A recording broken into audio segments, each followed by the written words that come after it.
Assalamualaikum warahmatullahi wabarakatuh. Sebelumnya, video ini saya buat untuk memenuhi tugas mata kuliah manajemen sekolah dan madrasah. Perkenalkan, saya Umi Khairunisa dengan NIM akhir 024.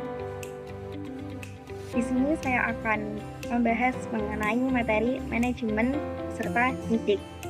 Nah, sebelumnya kita ulas dulu pengertian dari manajemen dan peserta didik itu sendiri. Manajemen secara bahasa itu berarti pengendalian, pengontrolan, pengawasan, pengelolaan, dan pengaturan. Nah, sedangkan peserta didik itu sendiri merupakan sekelompok orang yang sedang menempuh jenjang pendidikan. Jika di pendidikan dasar dan menengah itu disebut siswa, dan dalam perguruan tinggi itu disebut mahasiswa. Seperti yang telah kita ketahui bahwa manajemen itu berarti pengaturan, pengelolaan, pengawasan, pengontrolan, dan pengendalian. Maka, Mulyasa tahun 2011 mendefinisikan manajemen peserta didik sebagai upaya atau proses pengaturan peserta didik baik di dalam maupun di luar kelas, dari mulai ia masuk sampai ia lulus sekolah, untuk mengantarkan peserta didik yang lebih matang. Ini artinya manajemen peserta didik diarahkan untuk meningkatkan potensi dan kompetensi dari peserta didik itu sendiri. Jadi, penjelasan dari manajemen peserta didik adalah upaya atau proses ataupun kegiatan peningkatan dan pengembangan potensi peserta didik secara efektif dan efisien. Selanjutnya yaitu tujuan manajemen peserta didik. Tujuannya yaitu untuk mengatur kegiatan peserta didik agar dapat menunjang pembelajaran sehingga menciptakan lingkungan belajar yang baik dan nyaman, dan peserta didik akan dapat meningkatkan kemampuan, minat, dan juga bakatnya. Selanjutnya, fungsi manajemen peserta didik yaitu sebagai wahana peserta didik untuk dapat mengembangkan potensi dirinya semaksimal mungkin, baik itu dari segi individualitas, segi sosial, segi aspirasi, segi kebutuhan, dan potensi lainnya. Segi individualitas seperti peserta didik dapat mengembangkan potensinya, kemampuan, dan kecerdasannya melalui kegiatan dan pelatihan yang diselenggarakan. Kemudian dari segi sosialnya yaitu peserta didik dapat meningkatkan kemampuan bersosialisasi dan berinteraksi melalui kegiatan-kegiatan yang diselenggarakan. Kemudian dari aspek aspirasi, peserta didik ini dapat menyalurkan minat dan bakatnya ataupun hobinya melalui kegiatan ataupun event tertentu. Nah, kemudian dari segi kebutuhan, ini artinya peserta didik dapat mendapatkan pembelajaran yang berkualitas dan peserta didik juga mendapatkan pelayanan konseling yang baik juga. Selanjutnya yaitu prinsip manajemen peserta didik. Nah, di sini akan membahas mengenai 6 prinsip manajemen peserta didik. Yang pertama yaitu manajemen peserta didik harus mempunyai tujuan yang sejalan dengan manajemen sekolah secara keseluruhan. Mengapa? Karena manajemen peserta didik ini merupakan bagian dari manajemen sekolah, sehingga keduanya ini harus memiliki tujuan yang sejalan. Kemudian prinsip yang kedua yaitu bentuk kegiatannya itu harus bersifat mendidik. Ini artinya kegiatan yang diselenggarakan ini bersifat memberikan pengajaran pembelajaran bagi peserta didik. Kemudian yang ketiga yaitu kegiatannya itu bersifat mempersatukan peserta didik. Ini artinya kegiatan yang diselenggarakan ini dapat menyatukan peserta didik dari berbagai latar belakang yang berbeda dan tidak ada diskriminasi dalam kegiatan tersebut. Kemudian prinsip yang keempat yaitu manajemen peserta didik ini juga dipandang sebagai hanya pengaturan pembimbing dari peserta didik itu sendiri. Jadi bukan hanya peserta didik yang difokuskan, tapi juga memfokuskan mengenai pengaturan pembimbing dari peserta didik. Karena pembimbing peserta didik inilah yang nantinya akan memberikan pembelajaran yang berkualitas kepada peserta didik. Kemudian prinsip yang kelima yaitu kegiatan yang diselenggarakan ini bersifat meningkatkan kemandirian peserta didik. Yang keenam dan yang terakhir yaitu kegiatan yang diselenggarakan ini harus bersifat fungsional. Artinya, kegiatan ini dapat memberikan manfaat dan dampak pada kehidupan peserta didik di masa depan nantinya. Selanjutnya, yaitu ruang lingkup manajemen peserta didik. Yang pertama yaitu perencanaan, merupakan proses penganalisaan terhadap kebutuhan peserta didik dan juga penentuan strategi yang akan dilakukan untuk memenuhi kebutuhan peserta didik tersebut. Contoh kegiatannya seperti dengan menentukan jumlah kuota siswa yang masuk, kemudian anggaran atau pengalokasian anggaran, dan juga penyiapan fasilitas yang akan diberikan kepada siswa. Yang kedua yaitu rekrutmen.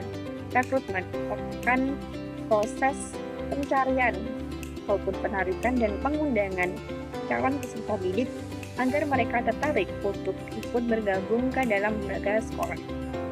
Contoh kegiatannya seperti dengan menentukan ataupun menyiapkan panitia rekrutmen, kemudian syarat-syarat pendaftaran, dan juga media rekrutmen, dan video-video yang diupload melalui sosmed ataupun dengan membuat brosur-brosur. Yang ketiga yaitu seleksi dan penerimaan, merupakan proses memilih dan menerima calon peserta didik. Contoh kegiatannya yaitu dengan menentukan kriteria penerimaan, kemudian prosedurnya, dan juga kebijakan penerimaan, seperti dengan adanya tes masuk ataupun dengan penyeleksian berkas yang telah dikirimkan peserta didik, apakah telah sesuai dengan persyaratan atau belum. Yang keempat yaitu orientasi, merupakan pengenalan keadaan dan kondisi lingkungan sekolah terhadap para peserta didik. Contohnya seperti saat kegiatan orientasi bagi peserta didik baru itu pasti akan mengenalkan keadaan lingkungan sekolahnya, fasilitas sekolahnya, kemudian gurunya, kepala sekolahnya, dan peraturan yang ada di sekolahan tersebut. Yang kelima yaitu penempatan, merupakan proses pengelompokan peserta didik ke dalam beberapa kelas ataupun program yang sesuai. Contohnya seperti pengelompokan peserta didik berdasarkan jenis kelamin, kemudian minat bakatnya, dan juga kompetensinya.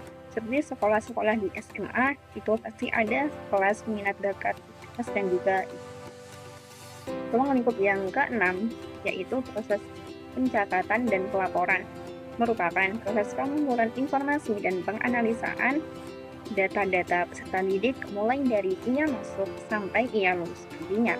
Contohnya yaitu dengan membuat kartu pelajar, kemudian membuat daftar presensi atau daftar kehadiran para peserta didik, nilai rapot, dan juga daftar nilai tanya. Yang ketujuh yaitu proses pembinaan dan pengajaran, merupakan proses pembelajaran yang dilakukan di dalam kelas. Yang kedelapan yaitu kelulusan dan alumni, kan proses pengaturan kelulusan dan juga penghubungan alumni. Contoh kegiatannya seperti sekolah mengadakan acara kelulusan atau acara wisuda, kemudian pembagian ijazah, dan juga pembuatan wadah bagi para ikatan alumni. Materi yang terakhir yaitu perbedaan sistem manajemen sekolah swasta dan juga sistem manajemen sekolah negeri. Di sini akan membahas mengenai 5 perbedaan dari keduanya. Perbedaan yang pertama yaitu mulai dari sistem penerimaan siswa. Nah, sekolah swasta yaitu memiliki kebebasan menentukan jumlah kuota siswa yang masuk itu berapa. Nah, berbeda dengan sekolah-sekolah negeri. Sekolah negeri itu pada umumnya dia wajib dan harus mengikuti regulasi dan juga peraturan yang telah ditetapkan oleh pemerintah. Perbedaan yang kedua yaitu sumber pembiayaan. Sekolah swasta itu sumber pembiayaannya berasal dari yayasan ataupun perorangan seperti wali peserta didik ataupun SPP yang dibayarkan wali peserta didik per bulan. Berbeda dengan sekolah negeri. Sekolah negeri itu sumber pembiayaannya berasal langsung dari pemerintah. Kemudian perbedaan yang ketiga yaitu dari aspek kurikulumnya. Nah, sekolah negeri itu wajib menerapkan sistem kurikulum yang telah ditetapkan oleh pemerintah. Berbeda dengan sekolah swasta. Sekolah swasta memiliki kebebasan untuk mengembangkan kurikulum yang akan diterapkan, namun harus mematuhi dan menerapkan standar pendidikan nasional yang ditetapkan oleh pemerintah. Perbedaan yang keempat yaitu dari segi fasilitasnya. Nah, pada beberapa sekolah swasta yaitu memiliki fasilitas yang bisa dibilang lebih lengkap dan lebih modern di sekolah-sekolah swasta favorit. Namun, tidak menutup kemungkinan pada sekolah swasta biasa yang memiliki biaya pendidikan yang rendah, itu biasanya memiliki fasilitas yang sama, bahkan tidak selengkap sekolah-sekolah negeri. Perbedaan yang kelima yaitu dari segi besarnya biaya pendidikan. Biasanya pada beberapa sekolah swasta seperti sekolah-sekolah swasta favorit itu menetapkan biaya pendidikan yang lebih tinggi.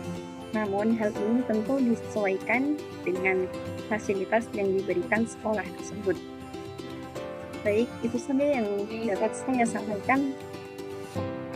Jika ada kesalahan kata, Assalamualaikum warahmatullahi wabarakatuh.